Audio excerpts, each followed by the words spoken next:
Maths के batch के अंदर आप लोगों का मैं वेलकम करता हूं। ये जो मैथ्स की सीरीज, ये जो मैथ्स का बैच मैंने लॉन्च किया है, ये सुपर टेट, केवीएस, डीएसएसबी इन तीनों एग्जाम्स के लिए है।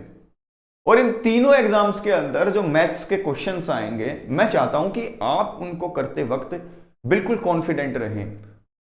आपको मैथ्स मुश्किल नहीं लगेगा। कब? जब आप पूरी सीरीज को फॉलो कर लेंगे।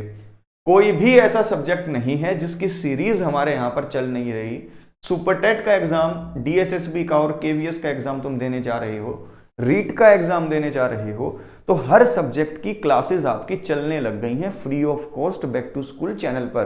तो कोर्सेज आप जहां पर पैसे देकर ऐप में पढ़ते थे, वो फ्री में बिल्कुल YouTube पे आप पढ़ सकते हैं हमारी चैनल की प्लेलिस्ट ओपन करके। और उनमें से एक प्लेलिस्ट हमारी मैथ्स की है, जिसकी सेकंड चैप्टर को लेकर मैं सामने आ चुका हूं आपके। मैथ्स के अंदर हमने नंबर सिस्टम चैप्टर शुरू किया।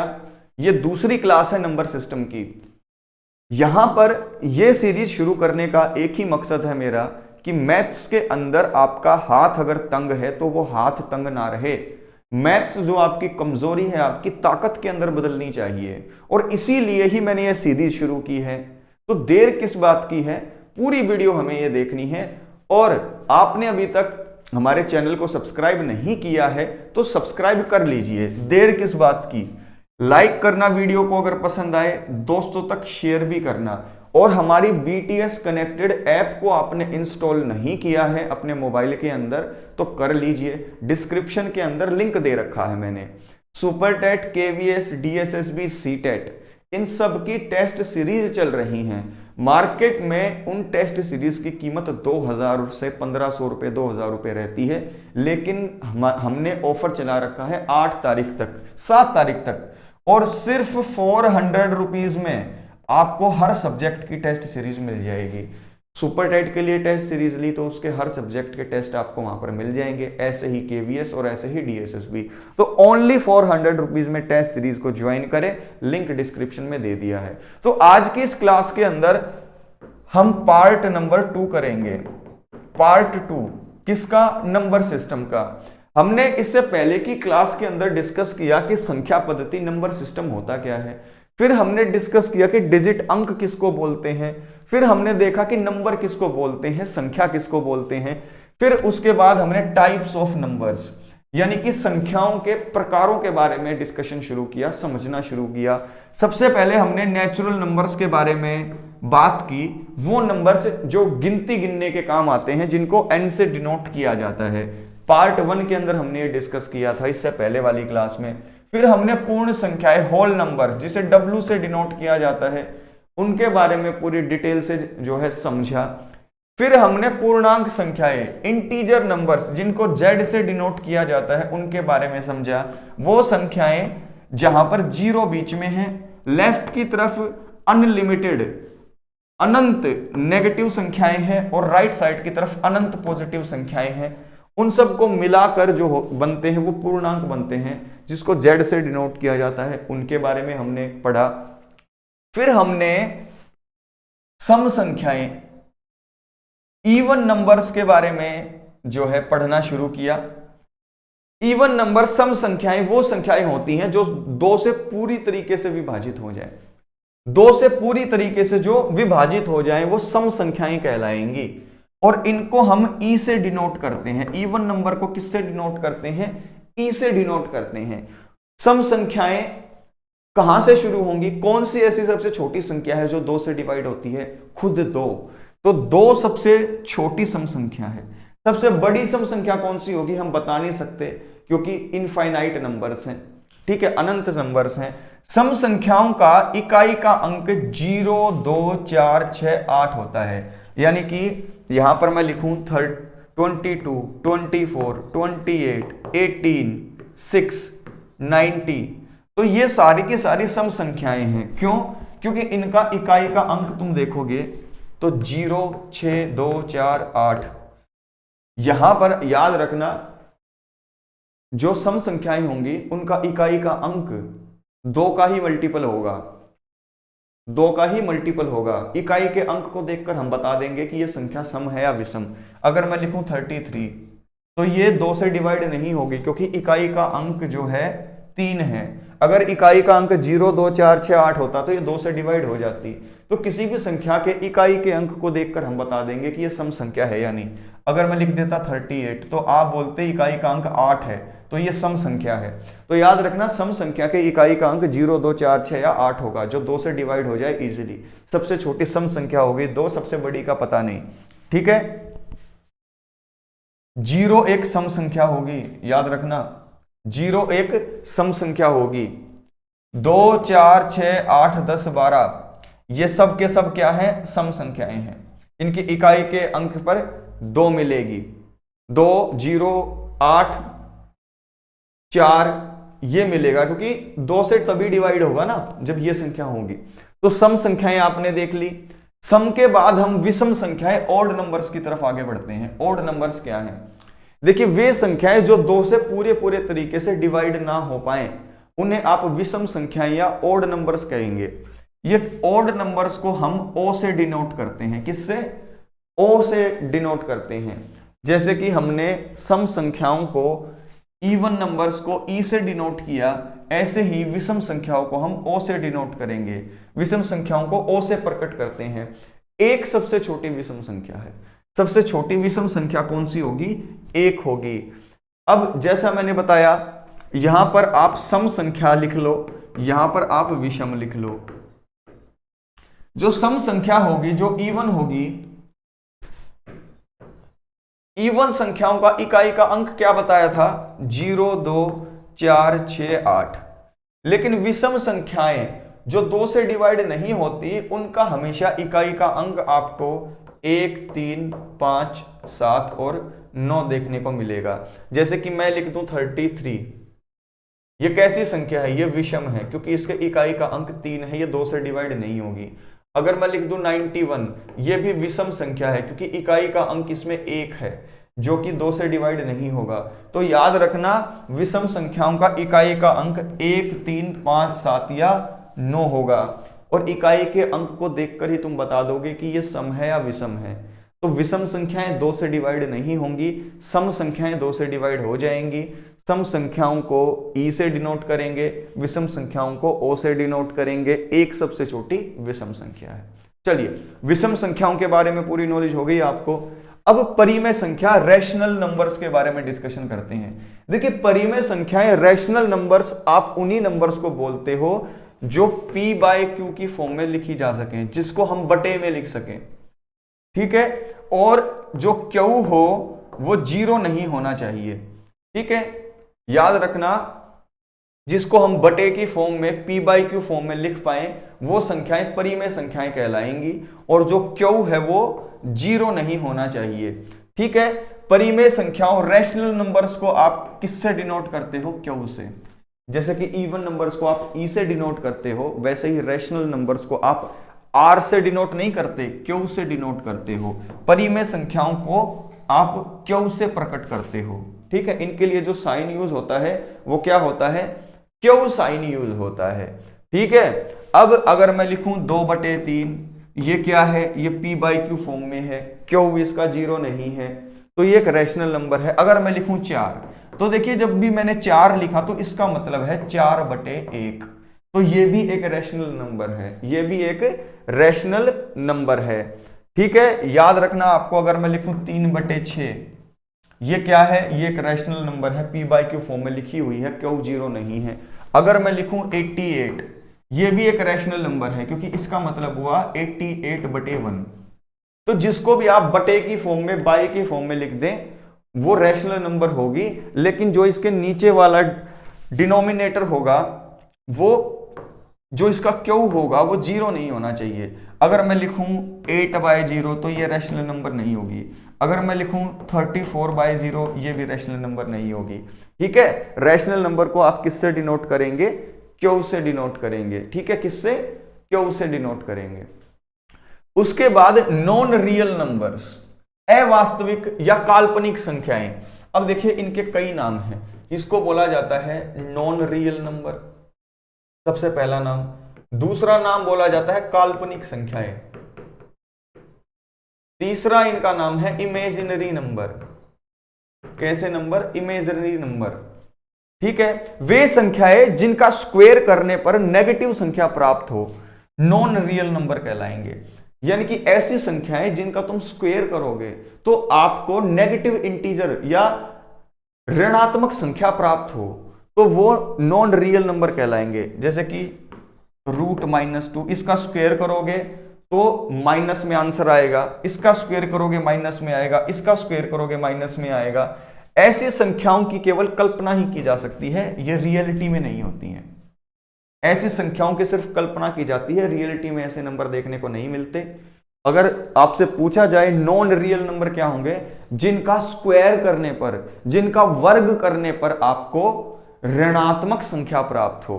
ठीक है, जिनका वर्ग करने पर ऋणात्मक संख्या प्राप्त हो नॉन रियल नंबर कहलाई जाएंगी। इन संख्याओं की केवल कल्पना की जाती है। इमेजिनरी, कल्पनात्मक या फिर नॉन रियल नंबर, इन्हीं को ही हम कहते हैं। ठीक है, आगे देखिए। कॉम्प्लेक्स नंबर, सम्मिश्रित संख्या क्या होती है? जब भी सम्मिश्रित संख्या की हम बात करेंगे तो किसी वास्तविक संख्या में जब आप कोई काल्पनिक संख्या जोड़ दोगे तो वो सम्मिश्रित या कॉम्प्लेक्स नंबर बनेगा। यानी जब किसी वास्तविक संख्या में किसी काल्पनिक संख्या को जोड़ा या घटाया जाता है तो उससे जो परिणाम प्राप्त होता है वो होता है कॉम्प्लेक्स नंबर। अब देखिए 5 + √-7, ये जो है मैंने आपको बताया था नॉन रियल नंबर है, काल्पनिक संख्या है, जिसका स्क्वायर करेंगे तो क्या आएगा? माइनस में आंसर आएगा। इसमें अगर आप कोई वास्तविक संख्या जोड़ दें या घटा दें, ये देखो ये सब के सब क्या है? ये नॉन रियल नंबर है, नॉन रियल नंबर है ये। अगर मान लो हमने इसमें 3 जोड़ दिया, 3 + √-2, ये 3 जो है ये तो एक संख्या है ना। तो जब किसी काल्पनिक संख्या में हम वास्तविक संख्या को जोड़ देंगे तो वो सम्मिश्रित संख्या बनेगी। जैसे इसको देखो, आप इस संख्या को देखो, ये जो 5 है ये कैसा है? ये आपकी वास्तविक संख्या है, रियल है भाई, आपका वास्तविक संख्या है। ये कैसी है? नॉन रियल है। इसका वर्ग करेंगे तो नेगेटिव आएगा, ये नॉन रियल है। तो एक ऐसी संख्या जिसमें आप काल्पनिक संख्या में वास्तविक संख्या या तो जोड़ दें या घटा दें, सम्मिश्रित संख्या कहलाएगी, जिसे कॉम्प्लेक्स नंबर हम कहते हैं। क्लियर है बात? बिल्कुल क्लियर है। अभाज्य संख्याएं देखिए क्या होंगी। अभाज्य संख्याएं, अभाज्य संख्याओं को बोला जाता है प्राइम नंबर्स। क्या बोला जाता है? Prime numbers. वे संख्याएं जिनमें स्वयं और एक को छोड़कर किसी अन्य संख्या का भाग नहीं होता। यानी ऐसी संख्याएं जो सिर्फ एक से और अपने आप से भाग होती हैं, वो संख्याएं अभाज्य संख्याएं कहलाएंगी। ठीक है, इनके गुणनखंड 2 होंगे। कितने गुणनखंड होंगे? इनके 2 फैक्टर हो सकते हैं। गुणनखंड का मतलब फैक्टर्स, 2 फैक्टर हो सकते हैं इनके, तीसरा फैक्टर नहीं हो सकता। जैसे ये संख्या उठाओ 2 किस किस से डिवाइड हो सकती है? 2 डिवाइड हो सकती है या तो 1 से या 2 से। यानी एक तो अपने आप से और एक 1 से। 3 देखो, या तो 3 से होगी या 1 से। 5 देखो, या 5 से होगी या 1 से। 7 देखो, या 1 से होगा या 7 से। 11 देखो, 11 से डिवाइड होगा या 1 से। 13 भी या तो 13 से डिवाइड होगा या 1 से। यानी ऐसी संख्याएं जिनके गुणनखंड वो स्वयं है या 1 है, उनके अलावा कोई तीसरा गुणनखंड जिनका नहीं हो सकता, वो अभाज्य संख्याएं कहलाएंगी, प्राइम नंबर कहलाएंगी। प्राइम नंबर्स ये चुनिंदा नंबर होते हैं। मान लो अगर मैं कहूं 8, तो 8 प्राइम नंबर नहीं है। क्यों? क्योंकि ये 2 से डिवाइड होती है, 4 से होती है, 1 से होती है और 8 से होती है। लेकिन अगर मैं कहूं 7, तो ये प्राइम नंबर है। क्यों? क्योंकि ये एक तो अपने आप 7 से डिवाइड होगी और 1 से डिवाइड होगी।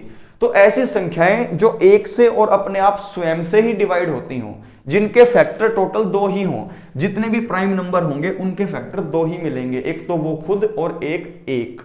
ठीक है, लेकिन जो अभाज्य संख्या प्राइम नंबर नहीं होंगे उनके बहुत सारे फैक्टर देखने को आपको मिलेंगे। तो स्वयं और एक को छोड़कर किसी अन्य से भाग न होने वाली संख्याएं ही प्राइम नंबर्स कहलाएंगी। उनके गुणनखंड केवल 2 होते हैं, एक तो स्वयं और एक। ठीक है, अब सबसे छोटी अगर मैं पूछूं अभाज्य संख्या कौन सी है, तो आंसर क्या होगा 2। सबसे छोटी अभाज्य संख्या 2 है, ठीक है, क्योंकि 2 से भी भाग होती है और 1 से भी। ठीक है, अभाज्य संख्याएं आपने कर ली।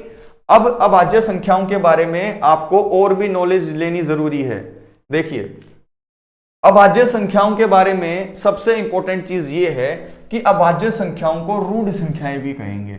डायरेक्ट क्वेश्चन ये पूछा जाता है कि रूढ़ संख्याएं किसे बोला जाता है? अभाज्य संख्याओं को। ऐसी संख्याएं जिनके सिर्फ 2 ही गुणनखंड हो, 1 और स्वयं, वही कहलाएंगी रूढ़ संख्याएं। 1 की अगर बात करें, 1 ना तो भाज्य है ना अभाज्य है। ठीक है, जो 1 हुआ वो ना भाज्य है ना अभाज्य है। यह भी मोस्ट इंपोर्टेंट क्वेश्चन है। 2 सबसे छोटी अभाज्य संख्या है। मैंने आपको बताया कि प्राइम नंबर सबसे छोटी कौन सी है? 2। ठीक है, प्राइम अभाज्य का मतलब प्राइम यार, प्राइम नंबर आपको बताया तो था जिनके सिर्फ 2 ही गुणनखंड हो सकते हैं। 2 सबसे छोटी अभाज्य संख्या है। 2 एकमात्र ऐसी सम संख्या है जो अभाज्य संख्या भी है। देखो, सम संख्या कौन सी होती है? जो 2 से डिवाइड हो जाए। तो सबसे छोटी सम संख्या 2 हो गई और सबसे छोटी अभाज्य संख्या भी 2 हो गई। तो 2 एक ऐसा नंबर है जो सबसे छोटी सम संख्या भी है और सबसे छोटी अभाज्य संख्या भी है। ठीक है, 2 एकमात्र ऐसी सम संख्या है जो अभाज्य संख्या भी है। ठीक है, वरना कोई भी ऐसी सम संख्या नहीं है जो अभाज्य हो, सिर्फ 2 है। ये आपको हमेशा याद रखना है। 2 एकमात्र ऐसी सम संख्या है जो अभाज्य संख्या भी है, वरना कोई भी ऐसी सम संख्या नहीं है जो अभाज्य हो। ये बहुत इंटरेस्टिंग, बहुत इंपॉर्टेंट क्वेश्चन है। 3 सबसे छोटी विषम अभाज्य संख्या है। कई बार पूछा जाता है कि सबसे छोटी विषम अभाज्य संख्या। विषम संख्याएं ओड संख्याएं, विषम संख्याएं वो होती हैं जिनके लास्ट में 1, 3, 7, 5 और 9 आता है। 2 से डिवाइड नहीं होती हैं ये। तो 3 सबसे छोटी विषम अभाज्य संख्या है। सबसे छोटी समभाज्य संख्या 2 है ओनली, लेकिन विषम अभाज्य संख्या सबसे छोटी कौन सी है? 3 है। अब ये 3 क्वेश्चन आपके एग्जाम में डायरेक्टली पूछे जाते हैं। डायरेक्ट ये 3 क्वेश्चन आएंगे और ये आपको पता होने चाहिए। एक आएगा 1 से 25 तक अभाज्य संख्याएं कितनी हैं। अगर 1 से 25 तक की अगर हम बात करें तो 1 से 25 तक 9 अभाज्य संख्याएं हैं।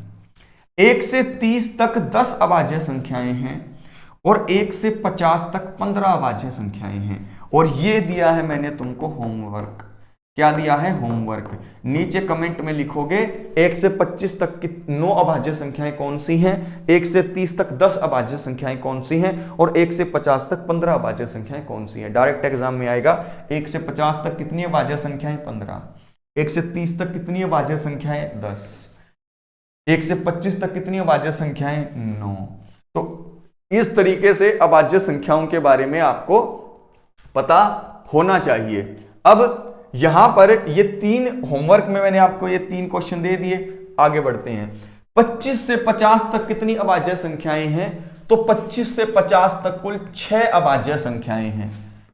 50 से 100 तक कितनी अभाज्य संख्याएं हैं? 10। 50 से 100 तक 10 अभाज्य संख्याएं हैं।